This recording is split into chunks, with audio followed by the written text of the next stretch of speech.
আল্লাহ কোনোদিন ভাগ রেকর্ডে চাষ করে না, একাই রেখেছে। আপনাকে ডাকলে আসতে হবে, যেতে হবে না। আল্লাহ যদি ডাকে আপনি থাকতে পারবেন? পারবেন না।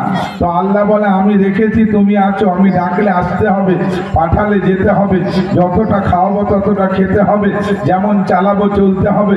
তারপরে তুমি আমার হুকুমতকে বড় না মনে করে, তুমি যদি তোমারটা বড় মনে করো, আমি পরীক্ষায় একটু ফেলবো।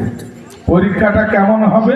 কোরআন বলছেন, ওয়ালানাবলুওয়ান্নাকুম বিশাইইম মিনাল খাউফি ওয়াল জু'i ওয়া নাকসিম মিনাল আমওয়ালি ওয়াল আনফুসি ওয়াস সামারাত ওয়া বাশশিরিস সাবিরিন আল্লাযীনা ইযা আসাবাতুহুম মুসিবা ক্বালু ইন্না লিল্লাহি ওয়া ইন্না ইলাইহি রাজিউন।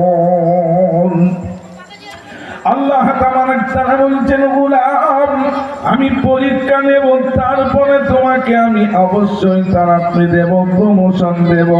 অতএব যখন তোমাকে মাল দিয়ে, কখনো মাল নিয়ে, কখনো স্ত্রীর উপরে, কখনো বাচ্চার উপরে, কখনো তোমাকে পেরেশান করে, আবার কখনো তোমাকে বিমার দিয়ে, কখনো তোমাকে মাল দিয়ে আমি একটু পরীক্ষা নেব। যদি তুমি আমার হয়ে থাকতে পারো, লা আযীদান্নাকুম, তোমার মধ্যে বরকত দান করে দেব।